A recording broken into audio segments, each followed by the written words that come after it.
ministre de la Justice et de la Sécurité publique avec vos applaudissements, s'il vous plaît.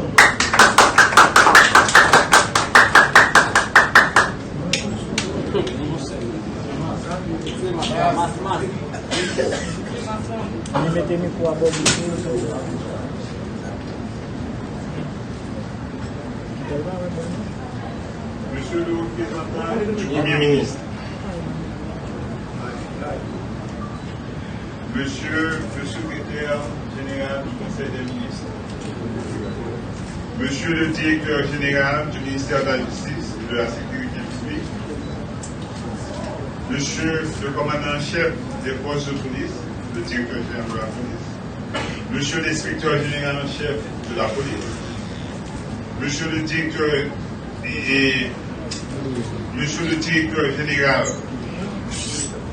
Mesdames et Messieurs les cadres du ministère, Mesdames et Messieurs, la force des choses m'amène aujourd'hui au ministère de la Justice et de la Sécurité publique pour y assurer l'intérim, en ma qualité de ministre de l'Intérieur et des collectivités territoriales. Je prends l'occasion de remercier le Premier ministre, Dr Ariel Henry, de la confiance placée en moi. Nous vivons des temps difficiles, avec des besoins pressants de justice et de sécurité. Justice pour tous ceux qui sont assassinés, notamment le président de la République, Son Excellence Jovenel Moïse, le bâtonnier d'Orval, les journalistes et bien d'autres citoyennes et citoyens. Justice dans le cadre de la lutte contre la corruption.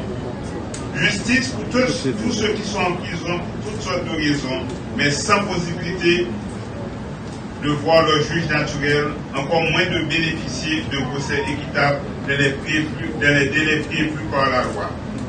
Une justice fonctionnelle qui travaille en permanence, sans interruption, à l'abri de toute politisation et d'arrêt de travail intempestif. La sécurité demeure, dans ce cadre, le dossier prioritaire pour lequel tout doit être mis en œuvre afin de satisfaire le droit fonctionnel, le droit fondamental, le premier des droits, et qui est une demande forte et urgente de la population, afin de faciliter la sûreté des institutions et des personnes. Cette sécurité qui doit permettre à chacun de circuler sans entrave, de vaquer à ses occupations sans crainte pour sa vie et ses biens. Mesdames et messieurs, vous donner à l'État son sens et son autorité pour des services publics à la population, c'est le pari d'aujourd'hui. Celui que de tout dirigeant et des citoyens conscients, militants du développement intégral de l'État, et du règne de la loi. Pour cela, il nous faut donc travailler ensemble, sans relâche et avec intelligence, avec le concours de tous, pour atteindre de tels objectifs. Au gouvernement, nous sommes conscients des défis et des enjeux. C'est pourquoi nous nous inscrivons dans la démarche de créer les conditions d'une gouvernance publique apaisée à l'effet de parvenir à redresser la part d'une république souveraine. Il n'y a plus de place pour la distraction, pour les diversions, pour la confusion et les luttes mesquines et intestines.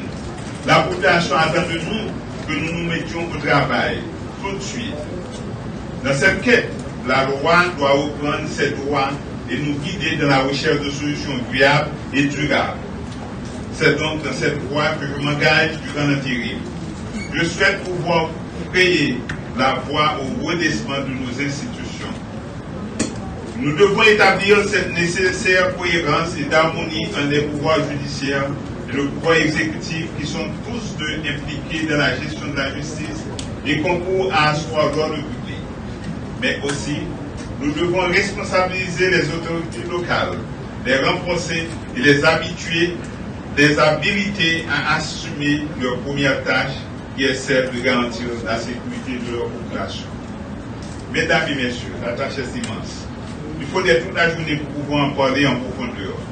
Mais s'il fallait en peu de mots résumer les priorités du moment, on dirait combattre la détention préventive prolongée, combattre la criminalité contre les phénomènes et combattre le phénomène des grandes armées, faciliter un environnement apaisé en vue de la libre circulation des personnes et des biens, renforcer l'image des forces de police. Mesdames et messieurs, il y a une trentaine d'années, le candidat à la présidence de la République, Marc Bazin, disait que notre pays avait 3 priorités. L'agriculture, l'agriculture, l'agriculture. Pour le paraphraser, je dirais que Haïti aujourd'hui a 3 priorités. La sécurité, la sécurité et la sécurité.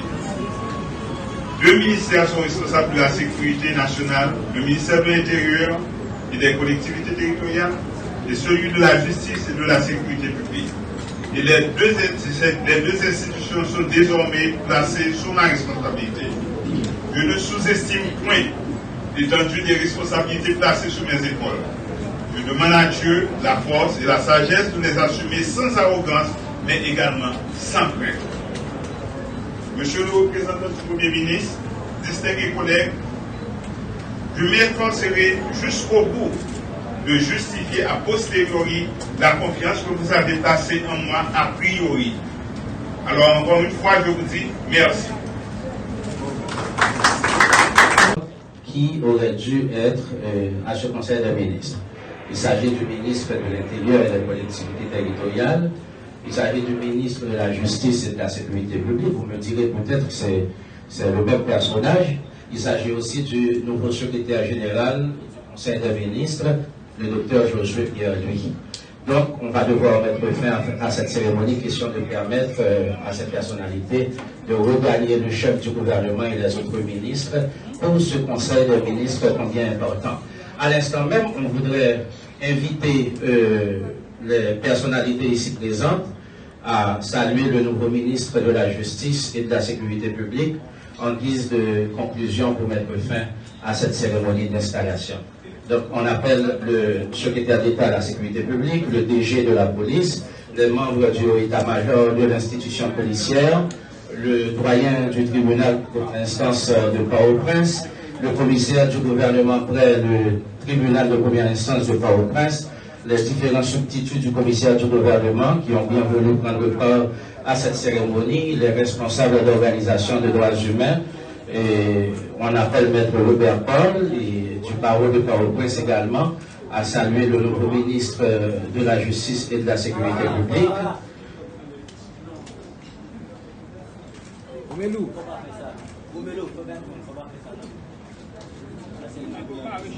À l'instant, le doyen du TPI de Port-au-Prince, le commissaire du gouvernement près le TPI de Port-au-Prince. Oui, le directeur général du ministère de la Justice et également est invité à saluer le ministre, le nouveau ministre, et on appelle aussi les différents cadres de la primature et du ministère de la Justice à saluer le ministre Litz Kittel qui vient d'être intronisé il y a quelques minutes à la tête du ministère de la Justice en remplacement de Maître Rockefeller Vincent qui a été démis de ses fonctions il y a environ 24 heures. Et comme je l'ai dit il y a quelques instants, le ministre va devoir partir. Le secrétaire général